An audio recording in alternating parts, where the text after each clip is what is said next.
Alright, this is game 2 in our Control N. We have nGenCrimson, the orange Zerg, in the bottom right-hand corner of the map. And in the bottom left-hand corner of the map, our green Zerg player, Genomancer. nGenCrimson is up 1-0 in this best of 3. We are on Shakura's Plateau, which we haven't seen yet so far in these casts. Very big map, lots of open areas. But lots of side blocks as well. Side blockers covering the Zelmarket towers, side blockers out here in the middle. Speed going to be very important on this map, I think. Let's bring up the production tab and see what's going on. What is Crimson doing? Overlords. 9 Overlord. Pretty standard move there. Indeed. Neither player wanting to do the extractor trick. Well, you don't really need to sometimes. Drone scout going out for Genomancer already, heading across the map, going to the wrong place, unfortunately. Both of Genomancer's scouts heading in the wrong direction. And nGenCrimson getting quite lucky with his scout. His Overlord is wandering right over to Genomancer's base.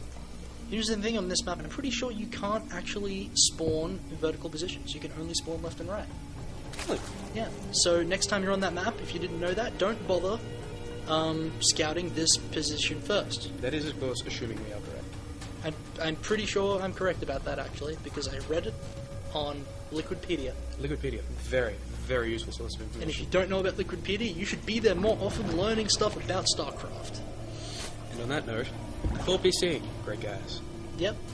Cyberthor.com.au, PCs built by gamers for gamers. They are supporting the Southeast Asia Esports League in their very first tournament. And we hope they do so again in the future. Genomancer getting gas pretty early. You also noticed that he didn't have very many drones. He built that spawning pool really quick as well. Maybe hoping for some early Zergling aggression while he gets that gas, gets some upgrades, gets some more units. Fast speed, fast attack. Maybe it'll work out. We'll see if he manages to pull it off. Spawning pool is almost done for Genomancer, and Crimson's one is on the way as well. Genomancer having the slight edge on that spawning pool, getting speed immediately. Very important in ZVZ, or anything really, that speed. Allows those Zerglings to get around the map. It is just the best upgrade known to man. And nGenCrimson building 4 Zerglings already. He's also getting speed at roughly the same time, so despite the times that the spawning pools were down, I must have misread something, because their pools were done at roughly the same time, their speeds are coming out at roughly the same time. Genomancer getting it slightly quicker. Yeah. Because his spawning pool was up slightly quicker. Baneling Nest going down for nGenCrimson. Now that's an interesting choice. In large Zergling games of Zerg v Zerg, the Baneling Nest can really ruin a Zerg attack, and or a Zerg force. We actually saw that earlier on in round 1. Yeah, that was brutal, just slaughtering entire armies of Zerglings with those Banelings. They are quite painful. Those Zerglings being melee units and quite squishy can absolutely horribly explode. So Crimson is pushing across the map now with a pretty scary force of Zerglings. I'm going to have a look at the unit counting station. What is going on? Roach Warren going down, Spinecrawler going down for Genomancer. Spinecrawler not going to be soon enough, seeing those Zerglings coming in.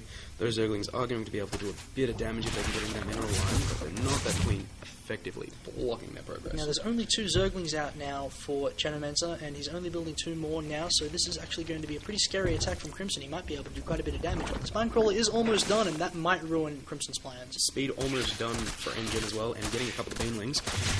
Speed's done for both players now. Crimson can take out that Spinecrawler, and he does manage to force the cancel, which means that this is actually going to be pretty good for nGenCrimson now. Genomancer is going to try ahead and try get that Spinecrawler up, and he's going to need to. Those Banelings coming in, they're going to be incredibly painful against those drones. Oh no, if they get the drones. No! What's happening? He manages to get only a couple. 2 being better than none, and he did lose a bit of mining time there, which is pretty important. Not really cancelling those Banelings. That's strange. But I mean, it's not very good use of the Banelings. He could have killed so many more. This Queen's actually probably going to go down, and that's really huge. Slaughtered. This is just... No, he's actually going to leave it alone and go after the Spinecrawler. He does not want that to go up, but it goes down. Not going to survive long enough to do enough damage against those Zerglings. Genomancer getting some Zerglings out. Oh, here comes a Baneling in. Oh, a bunch of Zerglings die. Genomancer just half the supply of nGenCrimson right now, trying to be alive to hold on, loses his Queen. This is not going well for Genomancer at all. nGenCrimson is in his base, killing drones left and right. They're all going to die. Genomancer is trying to get 14 Zerglings up, try and kill it. Not going to matter. Genomancer says GG because he knows he can't win. Well played. Good matters. Early Zergling aggression by